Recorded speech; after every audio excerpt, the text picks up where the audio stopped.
Bonjour tout le monde, j'espère que ça va bien. Simon Béard, votre stratège de marché principal là, d'RGO Canada. Donc, on est le 22 novembre. Je regardais le calendrier, 22 novembre, qu'est-ce que ça me dit? Ça me dit qu'éventuellement, cette semaine, jeudi, il va y avoir un congé de la Thanksgiving. On va manger de la dinde. Donc, jeudi, congé, la bourse, elle est fermée ce jeudi 24. Le 25, c'est une demi-journée le matin. Donc, il va y avoir un horaire un petit peu plus particulier cette semaine. Jeudi, fermé la bourse. Parlant de dinde, on va parler d'élevage. Pourquoi pas? Je regardais je ne sais pas si c'est des marchés qui sont très proches de nous, mais quand même, je trouvais ça intéressant. Je regardais dans CNN, dans Forbes, comme quoi que la Thanksgiving va coûter beaucoup plus cher. Et je suis allé sur le USDA, puis effectivement, la dinde ici vaut beaucoup plus cher que l'année dernière et même la moyenne des 3 dernières années. Donc, vite, vite, de même sur le pif, là, à moyenne 3 ans, 120 quelques, aujourd'hui 181. Ah, c'est quasiment 50% plus cher cette année. Effectivement, ça va coûter une beurrée. Déjà que le beurre, il vaut cher. Enfin. Production de dinde, hein, c'est un marché qui est assez, je ne sais pas, une grande expansion dans les années 70, 80, 90. Depuis 20 ans, c'est pas mal la même. C'est pas mal la même. C'est assez stable, là, 7 milliards 8 milliards de. Bon, en tout cas, je ne sais pas pourquoi c'est pertinent. On verra. Donc, expansion, ça stagne. Et aujourd'hui, effectivement, le prix est élevé parce que les inventaires cette année 2022 là, sont les plus faibles des dernières années. Quand même tendance de moins en moins d'élevage de dinde. Bon, enfin. Parlant d'élevage, on parlait aussi de l'inox, fait d'hiver. On a parlé de dinde. Voilà. L'inox aujourd'hui, je regardais une des choses que je regarde particulièrement dans l'élevage, je regardais les achats d'aliments. Je suis allé voir la financière agricole. C'est sûr, ça, c'est 2019. Mais quand même, la plus grande partie du coût des frais variables, c'est le grain. L'alimentation, 1 million sur 1,5, c'est bien dire, le 2 tiers des frais variables, ben, c'est du grain, maïs, soya, additifs, etc. Le coût d'alimentation. Je le vois très bien depuis 2019-2020, l'augmentation très, très, très élevée du maïs et du tourteau. Tout vaut très cher aujourd'hui. Ça fait en sorte que la taille du cheptel aux États-Unis dans le port, je pourrais parler d'autres élevages aussi, mais on voit clairement, regardez ici, j'ai mis mes linox de décembre avec mon maïs de décembre.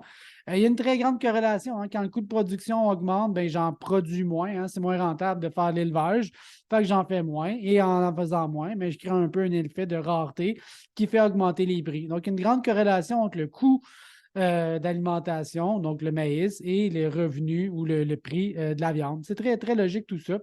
Je regardais même pour le bœuf, la viande rouge, constante diminution de la production, que ce soit au niveau du dairy, du hamburger, du bœuf. Une diminution totale depuis une génération ou deux de la viande rouge, ce qui fait qu'au niveau du grain, si j'ai moins d'animaux, je regarde le bilan du maïs avec tout ce qui est le secteur animal.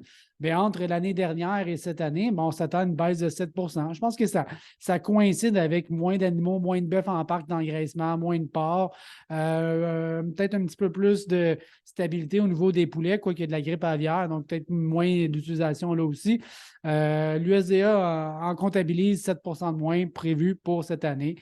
Frais fixes aussi, on regarde je regardais vous me suivez, là, je regarde attentivement les intérêts avec les taux d'intérêt qui augmentent beaucoup. Bon, ça, c'est des éléments de coût qui vont augmenter encore beaucoup cette année.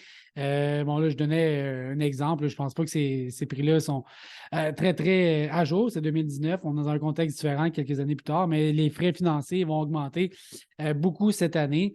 Les taux d'intérêt aujourd'hui sur des gouvernementales 5 ans, mais si les hypothèques, les lignes de crédit, c'est prime plus, plus, plus. Bon, on part d'un environnement qui est essentiellement à zéro à une augmentation de 3, 4, 5 cette année. Ça va se représenter dans notre portefeuille. Je regardais justement en 2017 au niveau canadien, il y avait 98 milliards d'endettement. On avance ça de 5 ans, on se retrouve en 2021, je suis rendu à 130.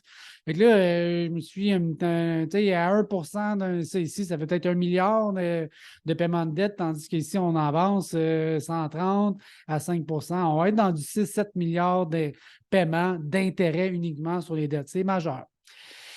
Bon, ben, c'était la petite page. Je regarde les spéculateurs, bon, quelles sont les positions. On voit que dans le maïs, ça diminue un peu, hein. Les spéculateurs tendent à vouloir vendre leur position, vendre du maïs à la bourse.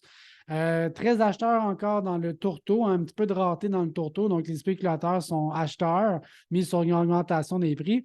Dans le blé, étrangement, hein, ils sont très, très, très vendeurs, malgré tout, avec tout ce qu'on sait au niveau de la guerre, des inventaires, de la volatilité. Les spéculateurs vendent beaucoup de blé en bourse. On verra. Et pour le lean dog, ben, des positions relativement élevées. Donc, ils misent sur une augmentation des prix. Une des plus grandes positions qu'on a eues depuis les 2, 3 dernières années. Bon, voilà.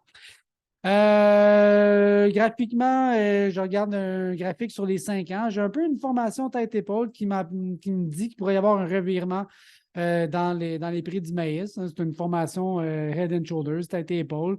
Je pourrais en avoir un similaire dans le soya, quoi, qui est moins clair. Au niveau du blé, j'ai une tendance haussière. Si on la casse, ça pourrait être assez négatif pour les prix. Enlever cette exagération au niveau de la guerre, de la volatilité. On avait quand même un marché aussi dans le prix du blé qui semble être sur les supports actuellement. Alors voilà, je pense que c'est pas trop long. Je vous dis bonne fin de journée. Bye.